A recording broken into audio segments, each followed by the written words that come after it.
Welcome to mega 9 TV. Prakasam జిల్లాలో మొట్టమొదటి GBs case నమోదైంది. ప్రకాశం జిల్లా కొమరోలు మండలం దద్దవాడ పంచాయతీ పరిధిలోని అలసందలపల్లె గ్రామంలో 50 ఏళ్ల కమలమ్మ అనే మహిళకి జీబీఎస్ వ్యాధి సోకినట్టు గుర్తించారు. ఒళ్ళు నొప్పులు రావడంతో గిద్దలూరు ఏరియా హాస్పిటల్లో చికిత్స అందించారు. వ్యాధి తీవ్రత ఎక్కువగా ఉండటంతో బాధితురాలిని చికిత్స నిమిత్తం గుంటూరు జీజీహెచ్ కి తరలించారు. వైద్య పరీక్షలు నిర్వహించి జీబీఎస్ వ్యాధిగా వైద్యులు ధృవీకరించారు. దీంతో అప్రమత్తమైన ప్రకాశం జిల్లా పంచాయతీ అధికారి వెంకటనాయుడు గ్రామాన్ని సందర్శించారు. వ్యాధి బారిన పడ్డ ఇంటి గ్రామం మొత్తాన్ని శుభ్రపరిచి శానిటైజ్ చేశారు. రాజుపాలెం మెడికల్ ఆఫీసర్ రజియా భాను తన సిబ్బంది గ్రామంలోని ఇంటింటికి వెళ్లి జ్వరాలు, ఒళ్ళు నొప్పులపై సర్వే చేసి వైద్య శిబిరం ఏర్పాటు చేశారు.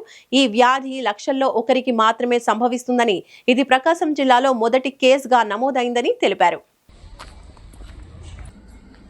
ఇది సాంక్రమిక జబ్బు కాదు, ఒకరి నుండి ఒకరికి సంక్రమించే అంటువ్యాధి కాదు. కాబట్టి దీని గురించి భయపడాల్సిన అవసరం లేదు. కోవిడ్ లాగానో ఇంకో లాగానో అంటువ్యాధి కాదు కాబట్టి ఎవ్వరూ భయపడనక్కర్లేదు. ఇది మామూలుగా చాలా అరుదుగా వస్తుంటుంది. కాబట్టి దీని గురించి వాళ్ళకు దూరంగా ఉండాలనో లేదంటే దగ్గరగా పోతే ఏమవుతుందనో ఆ భయాలు మాత్రం అక్కర్లేదు. అంటువ్యాధి కాదు, ఒకరి నుంచి ఒకరికి సంక్రమించే వ్యాధి కాదు. అందరికీ నమస్కారం. ఈరోజు మీడియాలో కానీ వచ్చేటువంటి వార్తల్లో గులెన్ బ్యారీ సిండ్రోమ్ గురించి ప్రజల్లో ఎవరు కూడా ఆందోళన చెందాల్సిన అవసరం లేదు.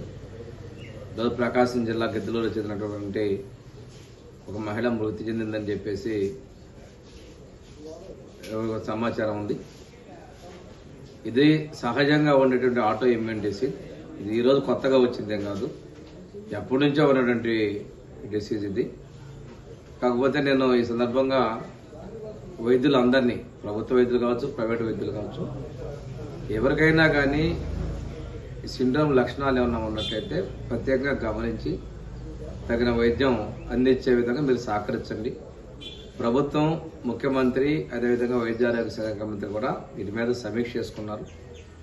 ఈ వ్యాధికి అవసరమైనటువంటి ఇమ్యునోగ్లోబులిన్స్ కూడా ప్రభుత్వ ఆసుపత్రుల్లో అందుబాటులో పెట్టారు.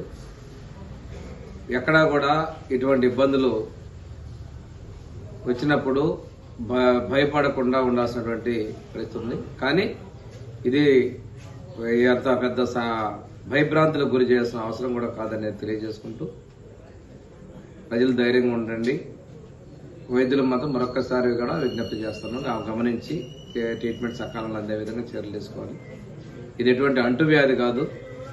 శరీరంలో ఇంతకుముందు ఏదైనా వ్యాధి వచ్చినప్పుడు దానికి సంబంధించిన యాంటీబాడీస్ వచ్చేటువంటి ఆటో ఇమ్యూన్ డిసీజ్ అనే విషయాన్ని కూడా మీకు తెలియజేసుకుంటూ, ఈ మరణాలు వచ్చాయి, పేపర్లో, మీడియాలో వస్తున్నాయి అనేటువంటి అపోహలు చెందొద్దని చెప్పి ధైర్యంగా ఉండమని కోరుకుంటూ సాధిస్తున్నాను.